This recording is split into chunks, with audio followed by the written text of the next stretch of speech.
My son humiliated me in front of 200 people by saying I did not even pay for his birthday cake. I smiled, I hugged him, and I left in silence. The next morning, the $4 million company he was going to inherit no longer existed in his name.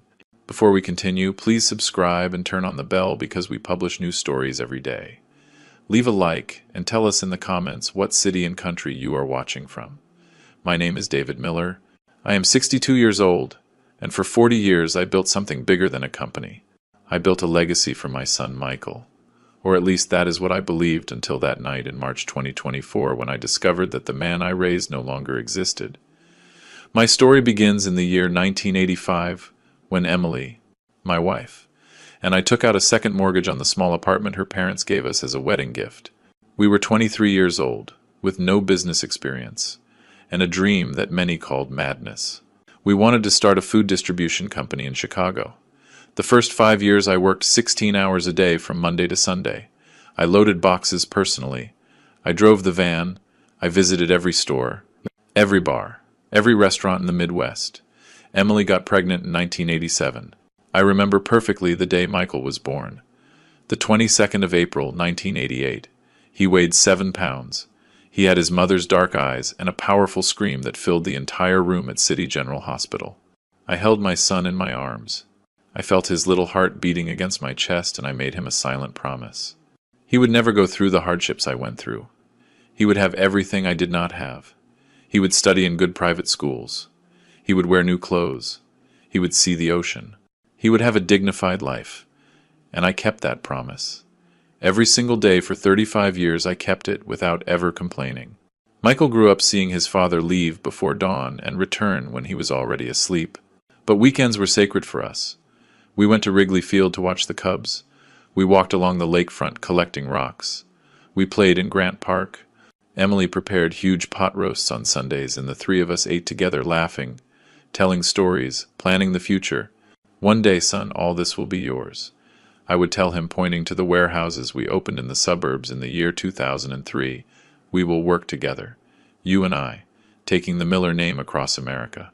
My son studied business administration at the University of Chicago.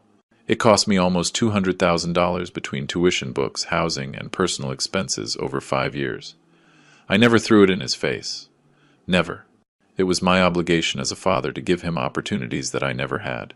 When he graduated in 2010 with good grades, I immediately brought him into the company as an assistant manager. I wanted him to learn from the bottom up, to understand every department, every process, every sacrifice behind every invoice. The following years were probably the best of my life. Michael worked by my side every day. He learned fast. He asked smart questions. He proposed improvements for the logistics systems. Emily and I celebrated our 30th wedding anniversary in 2015 with a small family dinner at our favorite restaurant downtown. My wife took my hand over the white tablecloth and whispered with that smile that I had been in love with for 3 decades. We did it, David. We built something beautiful together. I did not know that we only had 4 years left. Emily died on the 14th of March 2019. Pancreatic cancer. Diagnosed in October of the previous year. Too late. It advanced too fast. From the diagnosis to her last breath, only 5 months passed. 5 months of aggressive chemotherapy. Hospitals that smelled of fear and disinfectant. Medical hopes that vanished every week. Michael was present during those dark months. He visited his mother 3 times a week. He brought her favorite red carnations. He sat by her bed holding her hand for hours, while I worked 12 hours a day to pay for experimental treatments that the oncologists already knew were useless. The morning Emily died, Michael and I were next to her in room 207. My wife opened her eyes for the last time. She looked at both of us with that deep gaze that held all her love and smiled weakly. Take care of each other. Those were her last words. Barely a whisper. Then she simply stopped breathing. 32 years of marriage ended in that cold room smelling of medicine and withered flowers. The funeral was huge. Emily was loved by hundreds of people, company employees, old clients, neighbors from the old neighborhood, friends of a lifetime. Michael spoke beautiful words about his mother, about the strong woman who raised him with infinite love, about the exemplary marriage he witnessed for 35 years. He cried, hugging me in front of everyone. I also cried without shame. At that moment, holding him against my chest while he trembled with grief, I thought that at least we had each other, that the shared pain would keep us united as Emily would have wanted. The first months after losing Emily were absolutely devastating. The house felt like an empty mausoleum, without her contagious laugh, without her warm presence filling every corner. I kept setting 2 plates at the dining table out of pure habit and then brutally remembering that I would eat alone again. Michael came every Sunday religiously during that first year. We ate together in heavy silence. We shared memories of Emily. We looked through old photo albums. Sometimes we cried, hugging each other. Sometimes we smiled, remembering her jokes. They were hard moments, but necessary to heal together. But in October 2021, exactly 2.5 years after the funeral, Michael met someone. The first weeks were normal. Michael kept coming on Sundays, but now he spoke mainly about Jessica. He told me about their dates, their plans, their conversations until late at night. I listened patiently while I prepared the Sunday roast, Emily's favorite dish that I continued cooking every Sunday by tradition. "Dad, I think she is special," he confessed one afternoon in November, while we drank coffee on the porch. "I want you to meet her soon." I met her formally in December 2021 during a dinner at my house. Jessica arrived dressed elegantly with a bouquet of expensive flowers and impeccable manners. She spoke well. She smiled at the right moments. She asked polite questions about the company, but there was something in her eyes that did not quite convince me. A coldness behind the courtesy. A constant évaluation. She looked at the paintings, the furniture, the porcelain dishes that Emily collected, as if appraising every object.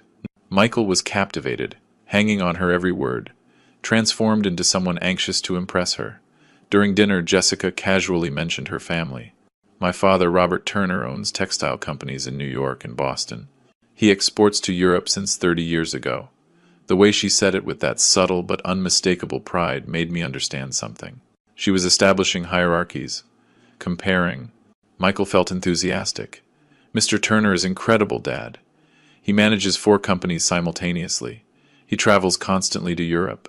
I smiled politely, but discomfort settled in my stomach. January 2022 brought the first canceled Sunday. Michael called Saturday night. "Dad, sorry, but Jessica and I are going to spend the weekend in the Hamptons. Her cousins organized a family reunion." Understandable. Normal. "Do not worry, son. Have fun." I hung up the phone and looked at the dining table where I had already prepared ingredients to cook our traditional Sunday meal. I put everything away in silence. February. 3 Sundays canceled out of 4. "Dad, we have a commitment with Jessica's parents. Dad Robert invited us to his beach house in Florida." "Dad, I am exhausted. I need to rest this weekend." Every excuse arrived by text message, never calls, short answers, empty emojis. I always responded the same. "It is okay, son. See you when you can." But the truth is that every Sunday I sat alone at that big table looking at the empty chair where Emily used to sit, and now also the empty chair where Michael used to laugh telling stories.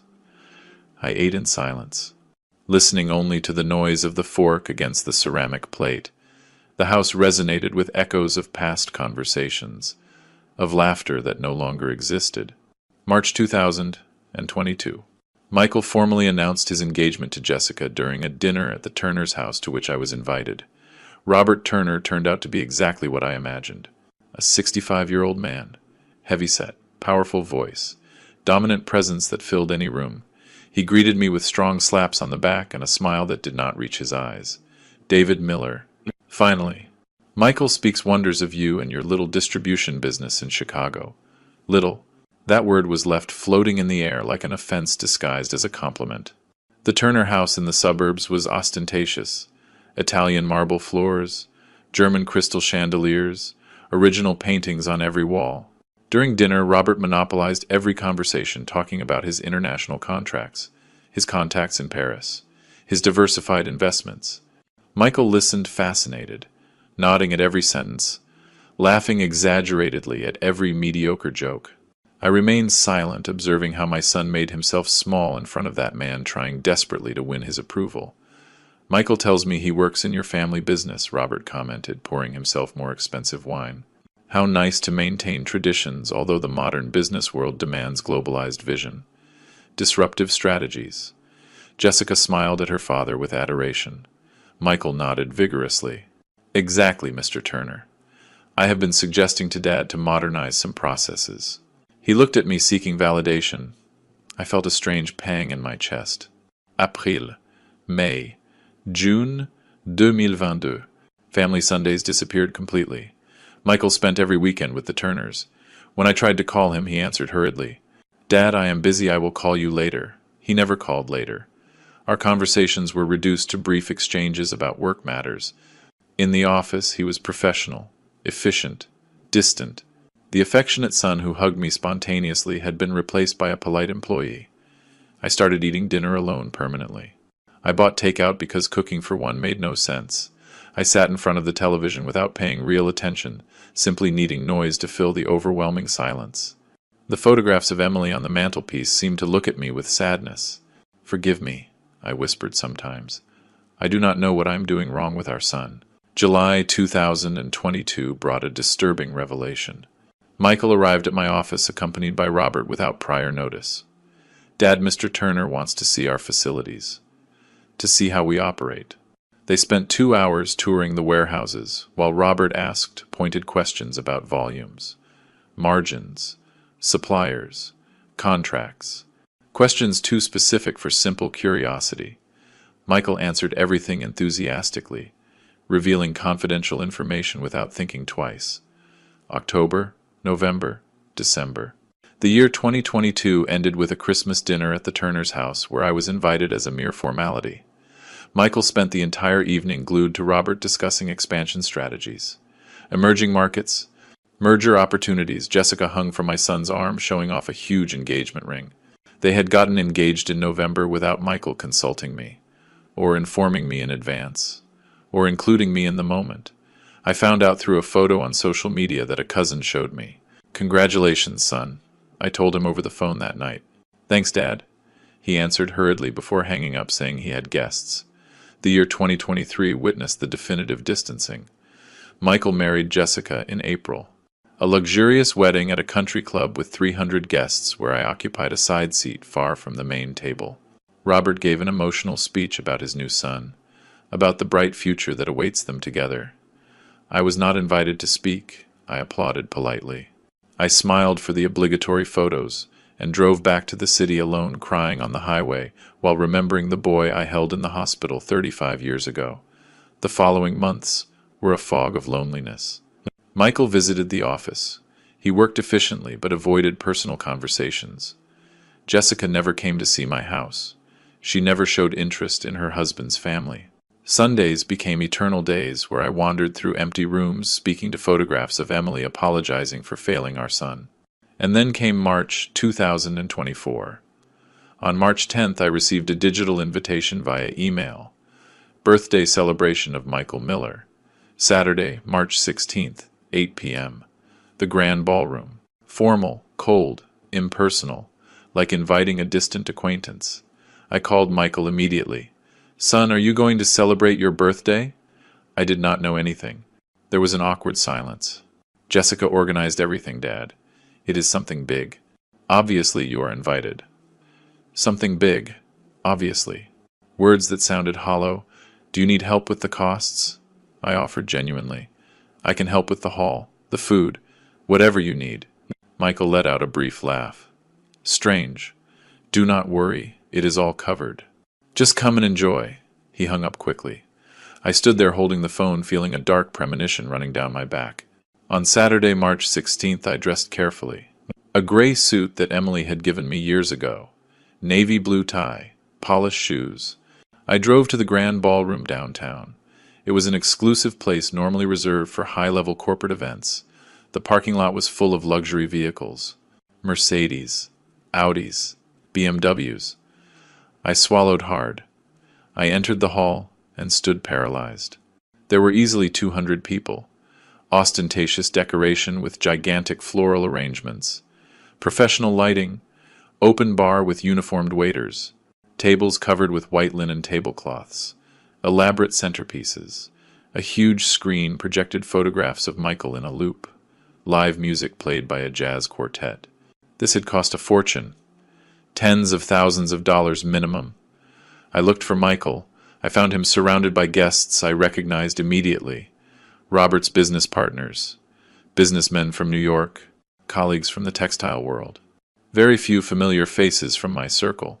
Michael wore a very expensive Italian suit. He laughed loudly. He toasted with glasses of French champagne.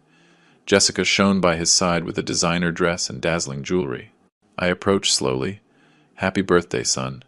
Michael turned around. He saw me. His expression changed barely perceptibly. "Dad, you made it. Thanks for coming." A mechanical hug. Quick, without warmth.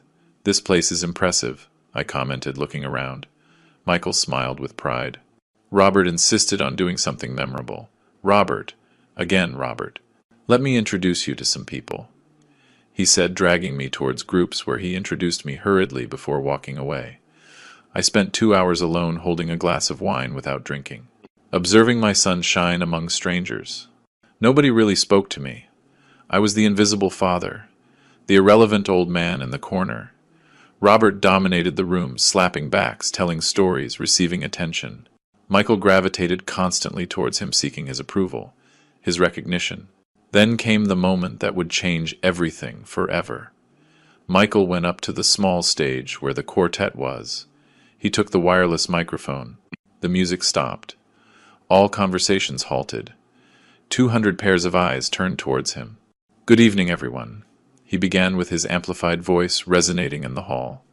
"I want to thank each one of you for joining me on this special night." Polite applause. I smiled from my corner, hoping, perhaps naively, for some acknowledgement. "Especially," Michael continued, and my heart raced, anticipating his words. "I want to thank deeply my father-in-law, Robert Turner." He pointed towards Robert, who raised his glass with false modesty. Robert paid for absolutely everything for this incredible event. The hall, the food, the music, the flowers, everything. Because my father, he paused. He looked directly at me across the crowd. He did not even want to pay for the cake. Time stopped. Laughter. First nervous, then open. 200 people laughing, some looking at me with pity, others with contempt, the majority simply amused by the cruel joke. Robert smiled triumphantly. Jessica covered her mouth, pretending surprise. Michael kept holding the microphone, waiting for more reactions, enjoying his moment. For a few eternal seconds I could not move. My legs weighed tons. The air in the room became dense, unbreathable. I felt heat rising up my neck, burning in my cheeks. Tears threatened to flow, but something inside me, some vestige of ancient pride, refused to allow it. Not here, not in front of these people. I would not give that additional pleasure to Robert, who watched me with a victorious smile from his center table. So I did the only thing my battered dignity allowed me. I smiled. It was a forced smile, probably crooked, but a smile nonetheless. I left my glass on the nearest table with a trembling hand. I walked towards the stage, crossing the sea of guests who moved aside as if I were contagious. Every step required monumental effort. I walked up the steps. I approached Michael, who still held the microphone, looking satisfied. I hugged him. It was a cold hug, mechanical, lacking all affection. My arms surrounded his back rigidly while he reciprocated with superficial pats. "Happy birthday, son," I whispered close to his ear, low enough so only he could hear. My voice came out more broken than planned. Michael tensed slightly, perhaps detecting something in my tone, but he said nothing. I separated quickly. I turned towards the crowd. I maintained that forced smile a few seconds more. I nodded briefly as if accepting the joke, and I walked down from the stage. The music resumed almost immediately. Conversations resumed their course. I was irrelevant again. The moment of amusement had passed. I walked towards the exit without looking back, without saying goodbye, without seeking explanations. I crossed the luxurious lobby with legs that barely responded. I handed the ticket to the valet parking with trembling hands. I waited 5 endless minutes under the artificial lights of the building while my 2015 Ford sedan was brought around. A modest car compared to the luxury German vehicles surrounding the parking lot. I got into the car. I closed the door. I started the engine. I drove towards the exit slowly, professionally. I turned left, joining the night traffic of Chicago. It was 11:15 at night, Saturday. The city glowed with youthful life. Groups of young people laughed on the sidewalks. Couples walked holding hands. The world continued normally while mine crumbled. I drove aimlessly. I passed through downtown. I crossed the bridge over the river. I took empty avenues towards the outskirts. My hands gripped the steering wheel with painful force. I was breathing heavily. The knot in my throat grew unbearable.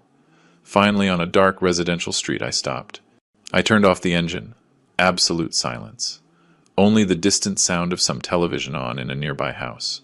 I looked forward, seeing nothing really, lost in the void. And then I broke completely. I cried, like I had not cried since Emily's funeral. Deep sobs.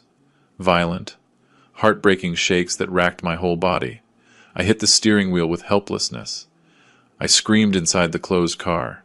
40 years of work, sacrifices, unconditional love, reduced to a cruel joke in front of 200 strangers. My son chose to humiliate me publicly, to win the approval of a man who openly manipulated him. Tears fogged my glasses. I took them off. I left them on the passenger seat. I covered my face with both hands. I thought of Emily. "Forgive me," I whispered towards the roof of the vehicle. "I failed our son. I did not know how to protect him. I did not know how to teach him what really matters." I felt her absence as an open wound again. 5 years without her, and it still hurt like the first day. I remained like that I do not know how long. Maybe 20 minutes. Maybe an hour. Eventually the tears ran out. The crying gave way to ragged breathing. Then to long sighs. Finally to a hollow silence. I wiped my face with the sleeve of my jacket. I put my glasses back on. I looked at my reflection in the rearview mirror. A 62-year-old man. Red eyes, gaunt face, devastated expression, but something had changed in those minutes of absolute pain. A cold clarity emerged from the center of my chest. A decision crystallizing. I was not going to keep living like this. I would not beg for my son's affection anymore. I would not plead for crumbs of attention. I would not accept humiliation after humiliation, hoping that one day Michael would remember who sacrificed everything for him. Emily would have wanted me to take care of myself, to respect myself, and that is what I would do. I started the engine again.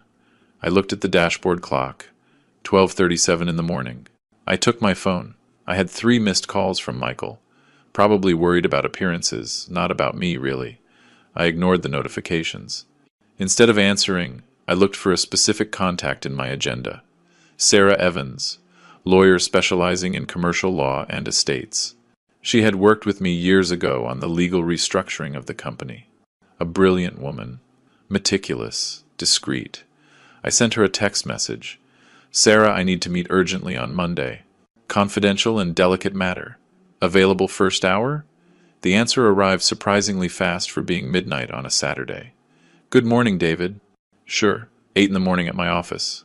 Is everything okay?" "Soon everything will be okay," I replied. "Thanks." I finally drove home. The apartment where Emily and I lived for 30 years. Where we raised Michael. Where we shared thousands of meals, conversations, laughter, dreams, now empty, except for memories and photographs. I entered without turning on lights. I went straight to my study. I turned on the desk lamp. I took out folders carefully filed for decades, company and corporation documents, business records, contracts, wills, powers of attorney. Everything perfectly organized as I always used to do. I passed the rest of that early morning reviewing every paper, every clause, every signature, taking notes, calculating, planning meticulously. I finally replied to Michael at 9. "I am fine. Needed fresh air. We will talk later." Nothing more. Dry. Distant. Like he had been with me for 3 years. On Monday, March 18th, I arrived at Sarah Evans's office punctually at 8. Her office was in the financial district, 3rd floor of a restored historic building. Sarah received me personally, observing me with that professional look that evaluates instantly. She was 48, brown hair pulled back impeccably, pearl gray suit, serious but warm expression. "David, sit down. You look terrible," she said frankly, closing the door of her private office. "Coffee?" Water? Coffee, please? She sat in front of me, crossed her hands over the dark mahogany desk. Tell me what is happening. I told her everything, from Emily's death to Jessica, Robert, the progressive distancing, and finally the public humiliation on Saturday.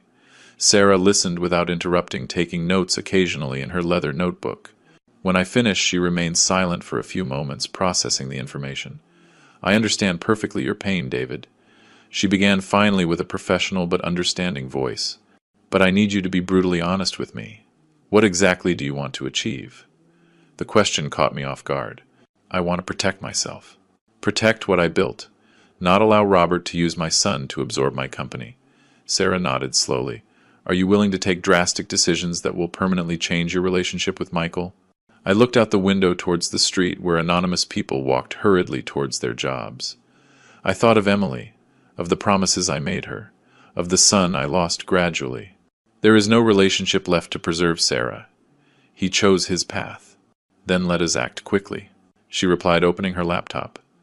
First, I need full access to all the legal documentation of your company. Corporate structure, shares, powers granted, current wills, everything. Second, I want you this week to discreetly look for any suspicious document on Michael's desk. Preliminary contracts, agreements, correspondence with Robert. I need to know exactly what they are planning. I left that meeting with renewed purpose. Sarah had awakened something in me. Business survival instinct. For 40 years, I built that distributor from scratch. I would not allow it to be absorbed through family manipulation. That afternoon, Monday, I arrived at the office after 6 when most of the staff had left. Michael was still working in his office. I knocked on his door. Come in, he replied without looking up from his computer. I entered. Son, about Saturday. He finally looked at me. Guilty expression, but defensive. Dad, it was just a joke. I did not think you would take it so badly. A joke? He reduced my public humiliation to a joke. Michael, that joke humiliated me in front of 200 people, I said calmly, controlling my rage. But I did not come to discuss that. I came to ask you. Are you happy working here? He seemed confused by the change of subject. Of course, Dad. Why do you ask? Simple curiosity. Lately you seem distant, uninterested. Maybe you prefer to explore other opportunities. He tensed visibly. No, not at all. This company is my future. You know that. Your future. Not our future. His future. I am glad to hear it. Then I expect greater commitment from now on, I said firmly before leaving. I needed him to believe that everything continued normally while I investigated discreetly. The next day, Tuesday, I took advantage of Michael going to an external meeting with clients. I entered his office with the master key that I, as the owner, possessed. My heart was beating rapidly. Searching my own son's desk made me feel dirty, but it was necessary. I opened drawers carefully.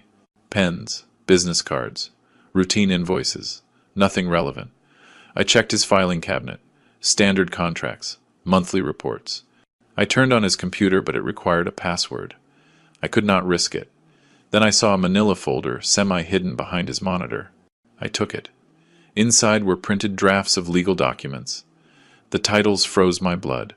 Business Merger Proposal Miller-Turner, Post-Integration Financial Projection, Consolidated Administrative Structure. I read quickly, photographing every page with my cell phone. The plan was simple but devastating. Robert proposed acquiring my company through what they called a friendly merger, taking advantage of my advanced age and natural desire to retire.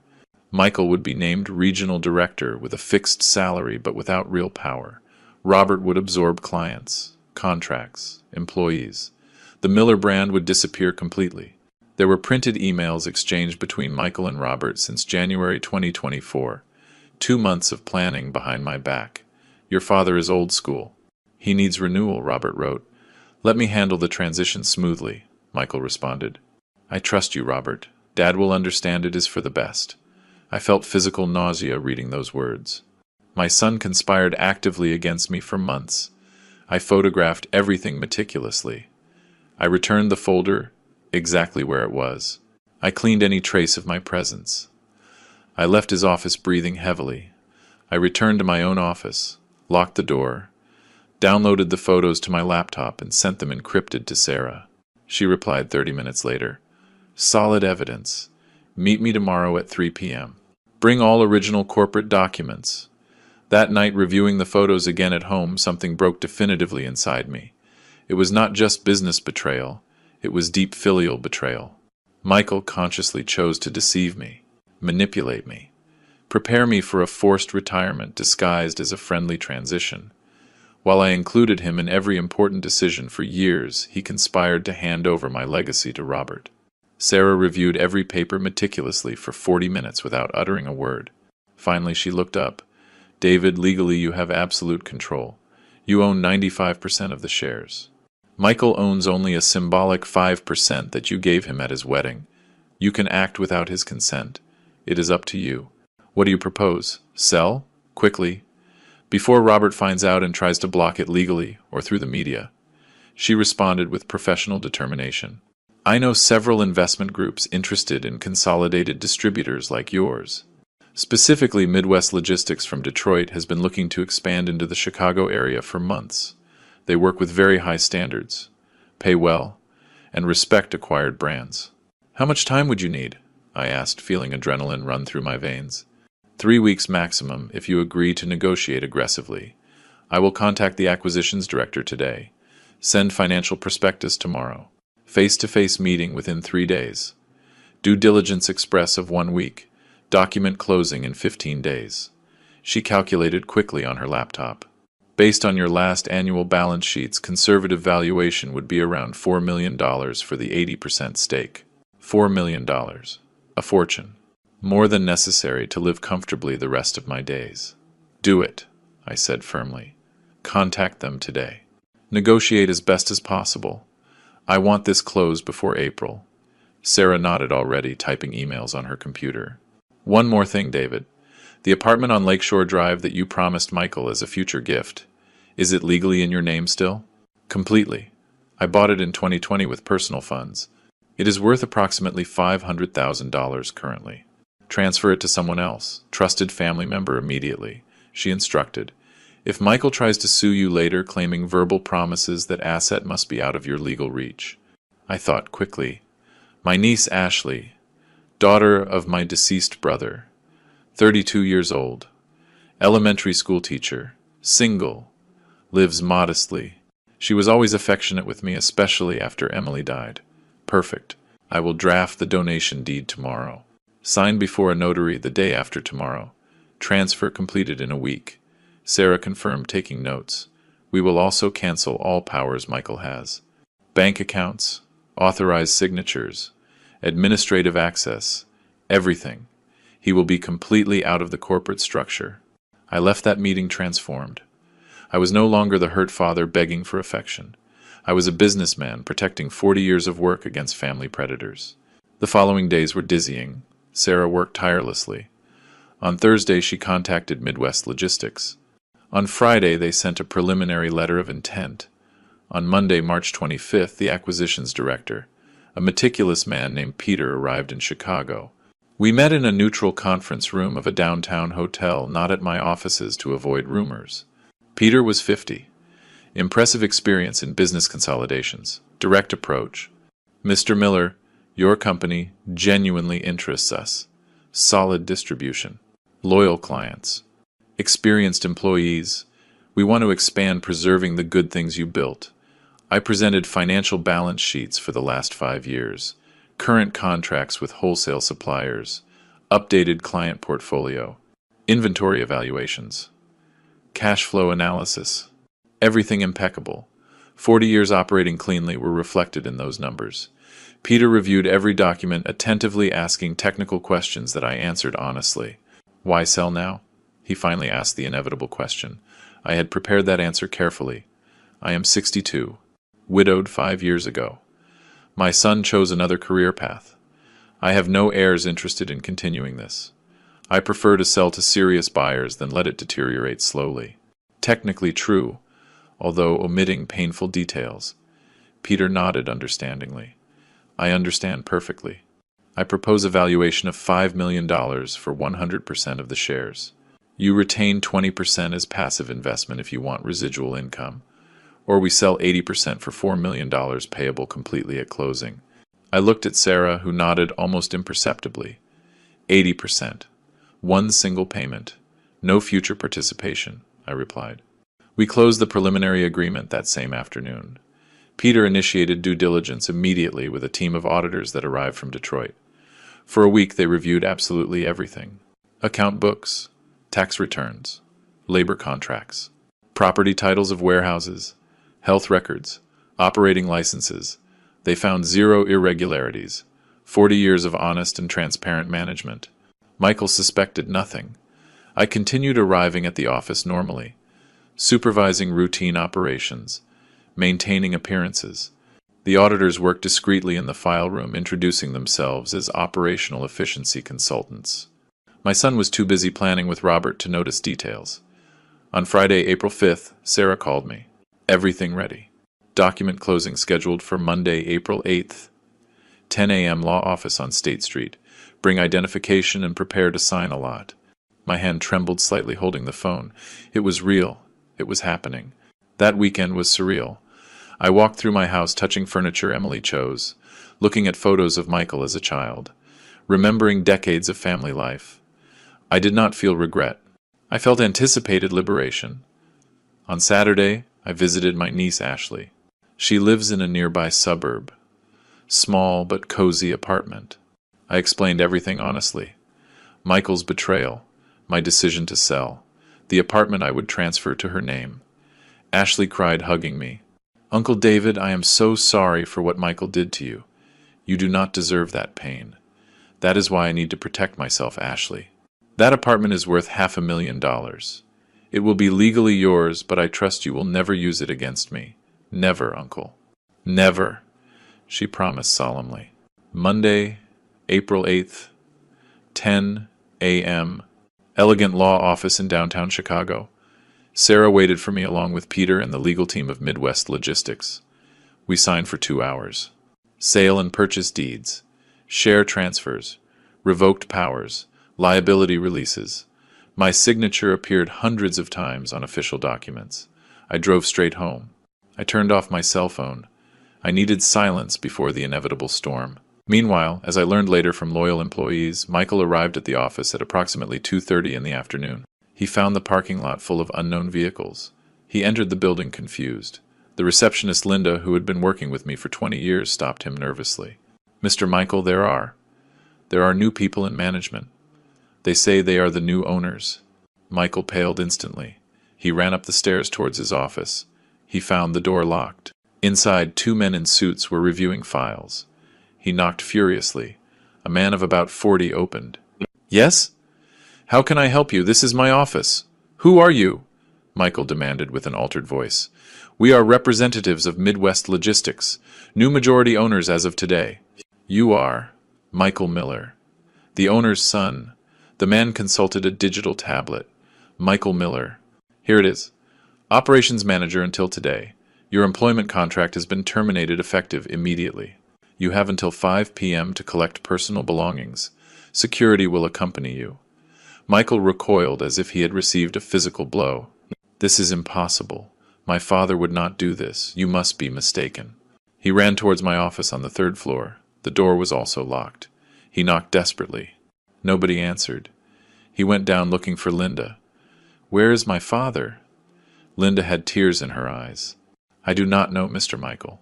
I only know that this morning these gentlemen arrived with official documents saying they bought the company. Mr. David has not come today. Michael took out his phone, trembling. He dialed my number. Voicemail. Dad, answer. Please. What is going on? He dialed again. Voicemail again. Voicemail. During the next 4 hours, he called 29 times exactly. He left increasingly desperate messages that I listened to days later. Message 1, 2:40 p.m. Dad, there are people saying you sold the company. Tell me it is a mistake. Message 5, 3:10 p.m. Dad, answer. This cannot be happening. You sold without telling me anything? Message 12, 4:05 p.m. Dad, please, I need to talk to you. I am scared. Call me. Message 2:2, 5:30 p.m. Dad, forgive me. Forgive me for Saturday. Forgive me for everything. But do not do this to me. I am your son. Message 29. 6:40 p.m. I do not know what to say anymore. Just call me when you can. But I did not call. Not that night. Michael, desperate, contacted Robert. They met at a coffee shop near the offices at 7 in the evening. As a waiter I knew told me later, Robert arrived visibly furious. How did you let this happen? He shouted at him as soon as they sat down. I do not know. Dad never mentioned anything. There were never signs, Michael replied with a broken voice. Signs? You humiliated your father publicly and you did not even have the decency to watch him afterwards. Robert spat with contempt. That old man played us masterfully. He sold while we were planning the merger. Now we have nothing. 3 months of work lost. Michael tried to defend himself. Robert, can we talk to him? Convince him to reverse it? Do not be naive. That sale is closed legally. Your father is not stupid. He hired good lawyers. Robert stood up abruptly. I thought you were smarter, Michael. I thought you knew how to handle your father. I was wrong about you. He left $20 on the table and left the cafe without looking back. Michael remained sitting alone, holding his head with both hands. When he arrived home that night, Jessica was waiting for him. She had heard rumors. The business world is small. News travels fast. Is it true? She asked, with an icy voice as soon as Michael entered. Your father sold the company you were going to inherit. Michael nodded miserably. He sold 80%. I have no job anymore. There is no future inheritance. The silence that followed was crushing. Jessica walked towards the window looking at the night city. My father invested a lot of time in you thinking you had a solid business future. Expenses on that ridiculous party to impress contacts. Introductions to important partners. And it turns out your father is smarter than all of us together. She turned, looking at him with calculated coldness. What do you have now, Michael? What do you offer me? I have savings. I will look for another job. I am an experienced manager. He tried to defend himself weakly. Jessica let out a bitter laugh. Manager who just got fired by the new owners. That reputation will follow you. Everyone will know you lost the family business for being an idiot. Her words were knives. I need time to think about what to do with this marriage, she added finally before locking herself in the bedroom. Michael spent that night on the living room sofa, looking at the ceiling, replaying every wrong decision. The public humiliation on Saturday. The canceled Sundays. The secret conversations with Robert. The merger plans made behind his father's back. Everything led him to this devastating moment. On Tuesday, April 9th, he tried to locate me physically. He went to my house. He knocked on the door for 20 minutes. I did not open. I was inside listening to him, but without moving.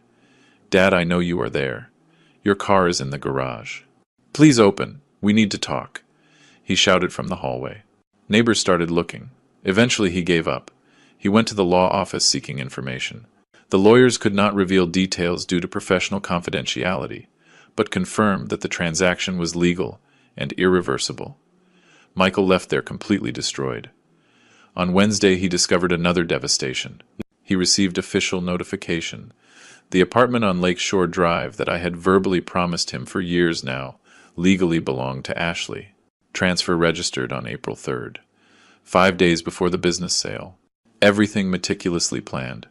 $500,000 in real estate. Evaporated. The future financial security he took for granted. Non-existent. Michael called Ashley furious. She answered, crying. Michael, your father explained everything to me. What you did to him. How you betrayed him. That apartment is legally mine now, and I will never give it to you. She hung up, blocking his number.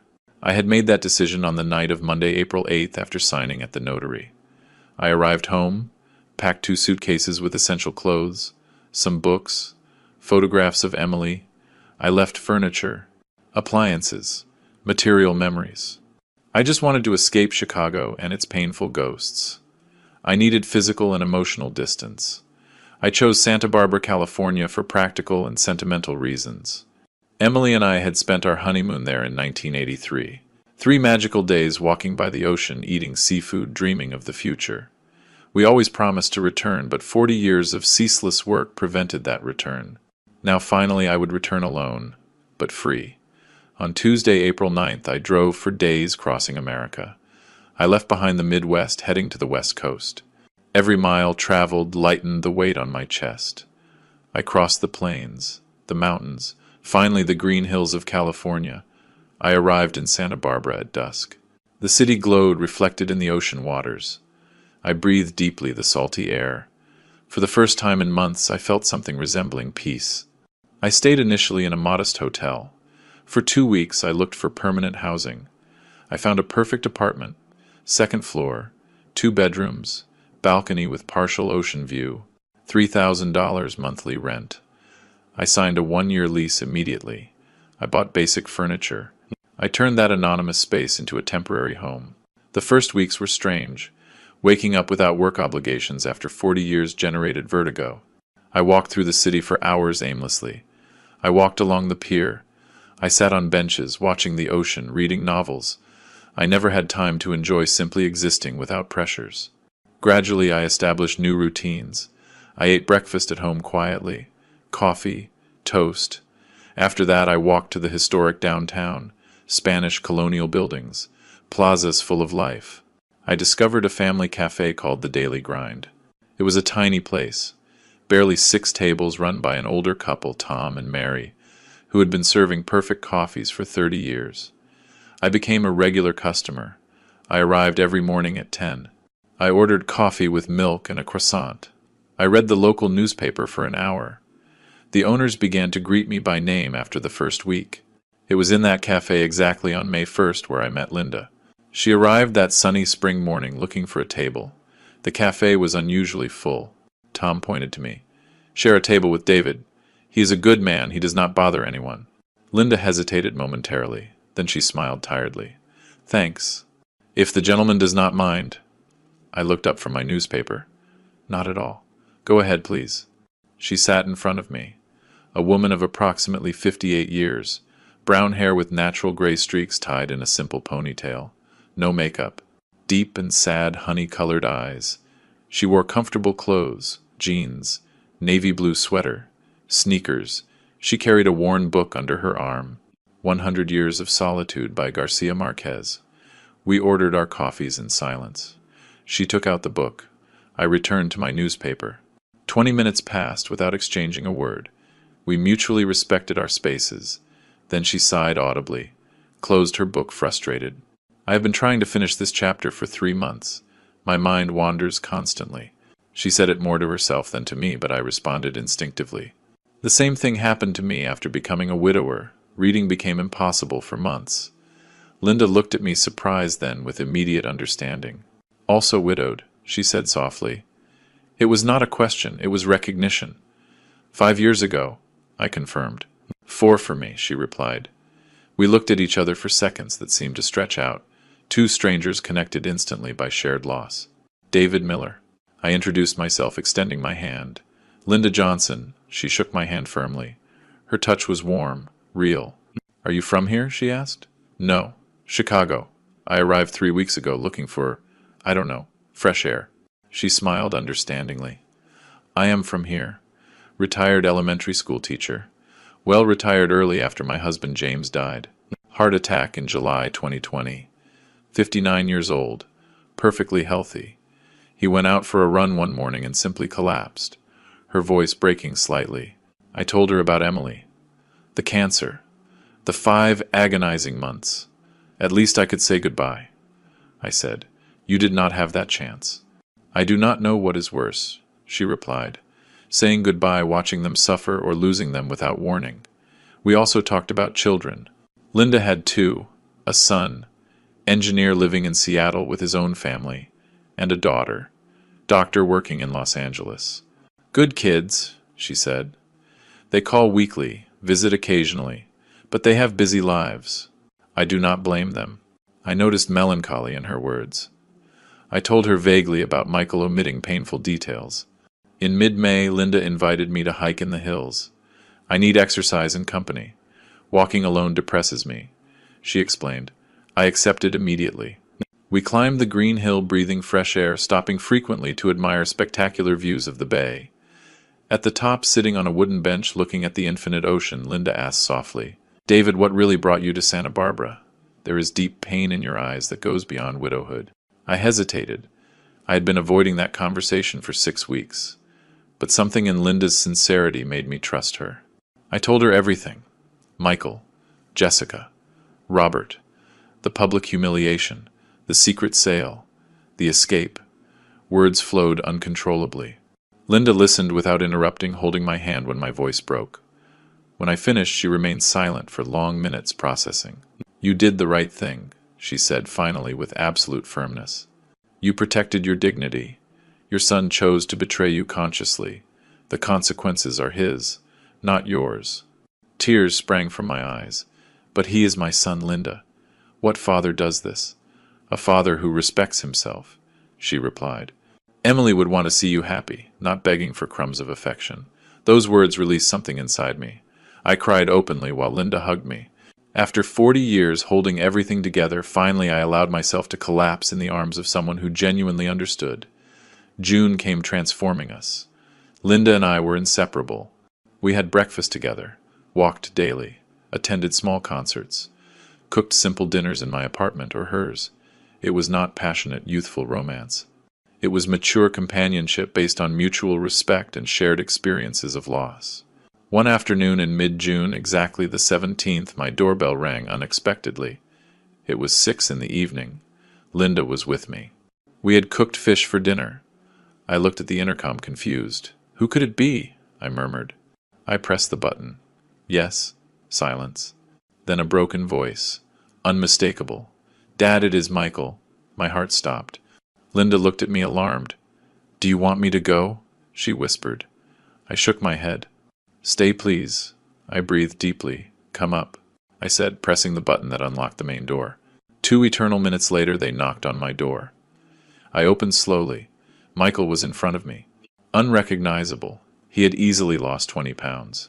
Deep circles under his eyes, unkempt beard, wrinkled clothes, devastated expression. He seemed to have aged 10 years in 2 months. "Dad," he whispered with a broken voice. His eyes filled immediately with tears. He tried to hug me. I took a step back instinctively. "Come in," I said coldly. Michael entered, looking around the modest apartment. Then he noticed Linda observing from the kitchen. "She is Linda." "Linda, my son Michael." Both nodded awkwardly. "How did you find me?" I asked with a controlled voice. Michael swallowed hard. "I hired a private investigator. It cost me 6 weeks to locate you." "Dad, I need to talk to you. I need to explain." "There is nothing to explain," I interrupted. "Everything is perfectly clear. Now tell me what you want." "Sorry," said Michael, falling apart. He literally knelt in front of me, sobbing. "Forgive me, Dad. I was an idiot, a terrible son. Robert manipulated me. Jessica blinded me. But that does not justify anything. I betrayed you. I humiliated you. I lost everything important to impress people who were worth nothing." His words came out broken between violent sobs. I looked at my son kneeling, destroyed, begging. Part of me wanted to hug him, forgive him, restore what was lost. But another part, stronger, remembered every lonely Sunday, every empty excuse, every moment where he chose Robert over me. I remembered 200 faces laughing while he humiliated me publicly. "Michael, get up," I ordered firmly. He obeyed, trembling. I looked him directly in his red eyes. "You lost the right to call me Dad when you abandoned me after your mother died. For 5 years I needed you. I called you. I invited you. I cooked for 2, waiting for you Sunday after Sunday. Do you know how many times you appeared? 3 times in 2 years. 3 miserable times." I know, he moaned. "I was selfish. I was blinded by ambition." I interrupted. "You chose to impress Robert while I ate alone every damn weekend looking at your mother's empty chair. Now you come here seeking what exactly? Forgiveness? Money? Restoration of inheritance?" "I just want you back," he cried. "I lost everything, Dad. The company, the apartment. Jessica left me 3 weeks ago. Robert does not speak to me. I am working as a junior manager in a logistics company earning minimum wage. I live alone in a rented apartment. But none of that matters. The only thing that matters is that I lost my father for being an idiot. You did not lose your father, I said with a calm but firm voice. You abandoned your father. There is a substantial difference. I looked for you tirelessly for years. You ignored me systematically. The consequences of your actions are yours exclusively. Live with them. Linda watched silently from the kitchen, tears running down her cheeks. Is there no chance to fix this? Michael pleaded desperately. None? I looked at him for a long time. Michael, you are 36 years old enough to rebuild a life independently. Learn from this. Value those who love you unconditionally, before losing them permanently. But I can no longer be that person for you. I need peace after decades of sacrifice. Michael looked towards Linda, seeking perhaps an ally, but she simply shook her head gently. Your father deserves peace, she said with compassion but firmness. Respect that at least. Michael nodded, defeated. Can I call you occasionally? Know that you are okay? I considered the question carefully. No. I need to close this chapter completely. Find your own way without depending on me. I extended my hand formally. Michael shook it, trembling. Then he tried to hug me one last time. I allowed the hug, briefly feeling his body shake with sobs, but I did not reciprocate with affection. It was a hug of definitive farewell. Take care, Michael, I said, separating myself. That is all I can offer you. My son left the apartment walking like an old man. Linda closed the door behind him. She hugged me immediately while I processed the encounter. You did the right thing, she whispered.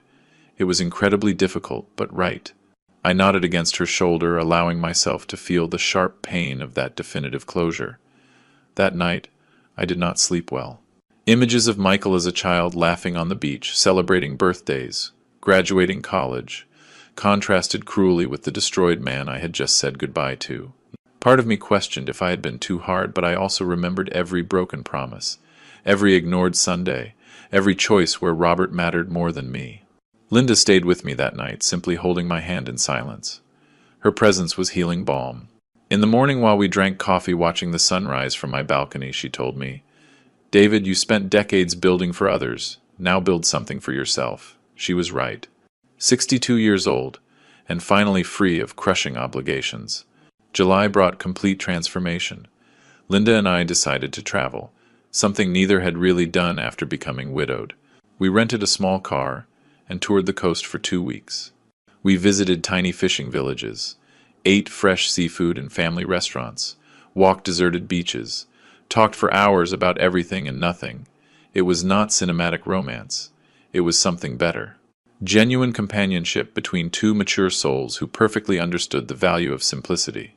One afternoon, sharing a bottle of wine, watching the ocean, Linda took my hand. Thanks for letting me join you in this, she said softly. Thanks for reminding me that I can still be happy. I kissed her forehead. Thanks for appearing exactly when I needed to believe in human connections again. August. We returned to Santa Barbara renewed. We established a shared routine but respecting individual spaces. Linda spent 3 nights a week in my apartment. I spent 2 in hers.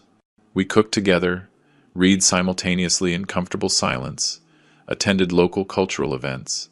Nothing dramatic, simply daily life shared peacefully. Meanwhile, in Chicago, as I learned later from my niece Ashley, who maintained limited contact with Michael, my son, faced brutal reality. Jessica had filed for divorce formally in July. The division of assets turned out devastating for Michael. The apartment they shared, bought mostly with a bank loan under both names, had to be sold. After paying the remaining mortgage, barely $20,000 remained to divide, $10,000 each.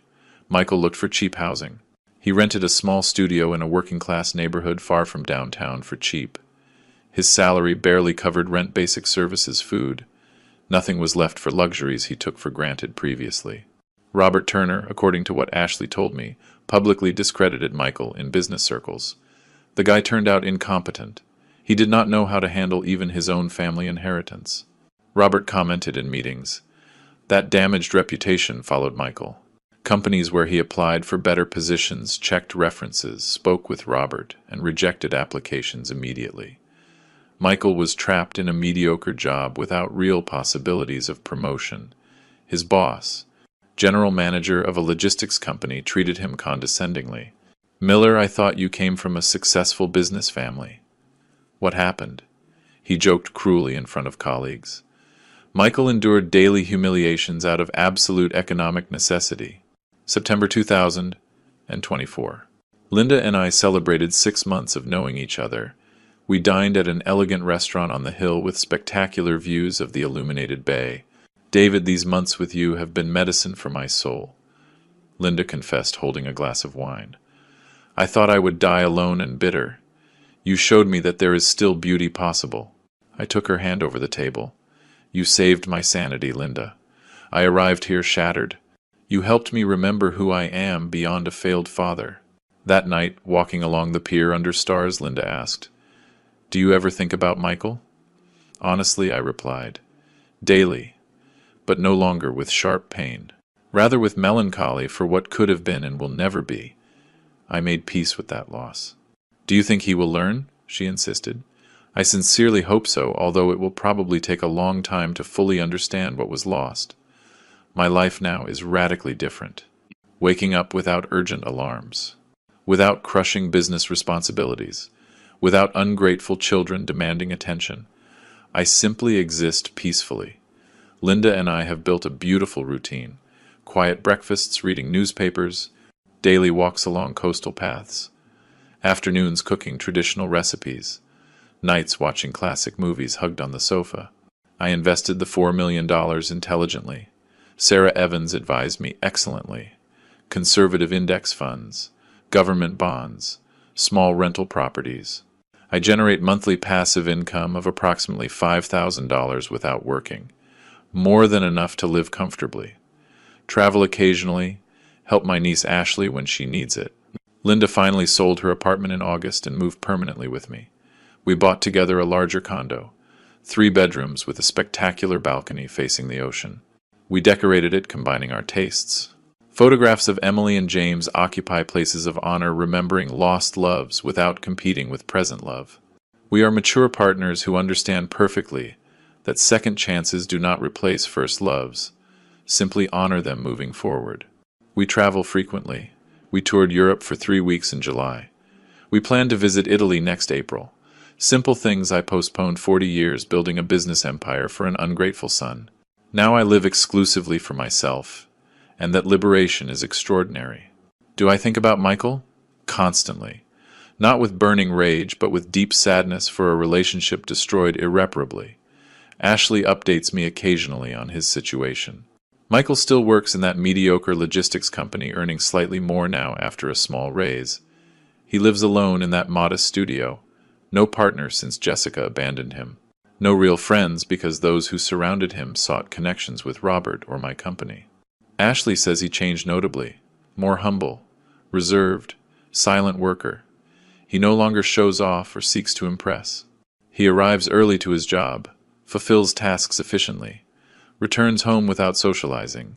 Weekends he cleans his apartment, cooks simple meals, reads books he never had time to appreciate. Solitary existence building slowly from absolute zero. Apparently he visited Emily's grave last March, anniversary of her death.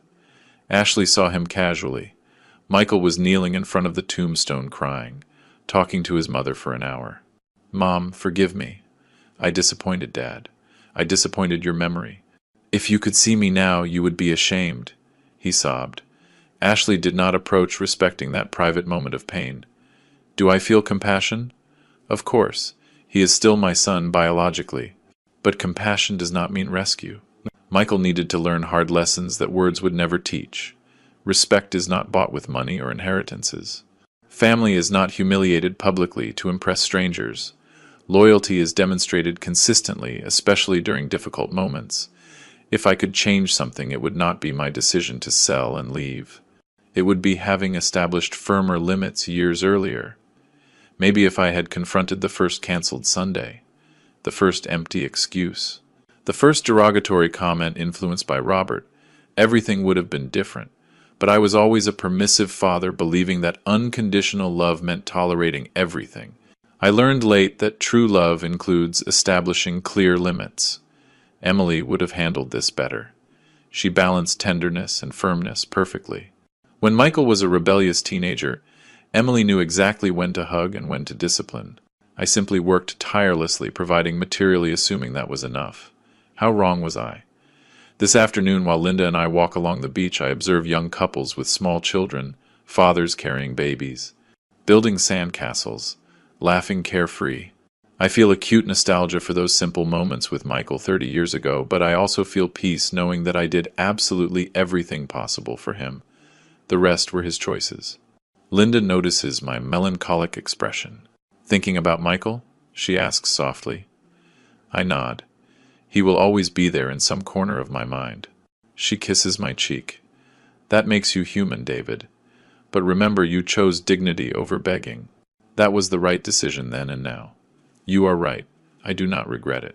If Michael appeared tomorrow, having genuinely learned, having changed deeply, maybe we would talk civilly, but I will never restore what was lost. That trust, that unconditional father-son love died that night in March, along with my illusion of an ideal family. Now I have something different, but valuable. Inner peace, loving company with Linda, financial freedom, unlimited time to enjoy simplicities. At my 63 years, finally I live for myself. And although the price was devastatingly high, it was absolutely worth every tear shed. The story of Michael and me ends here, not with cinematic reconciliation or magical forgiveness. It ends with a father choosing self-respect over manipulative guilt, with a son learning brutal lessons about permanent consequences, with both living separate lives carrying different weights of the same relational failure. If someone hears this story, I hope it teaches this. Value unconditionally those who genuinely love you. Never sacrifice real family to impress strangers, and remember always that personal dignity is not negotiable, not even for blood ties. If you like this story, support us with a like, subscribe to the channel, and leave us your opinions in the comments. To listen to the next story, click on the box that appears on the left. Thanks for joining us.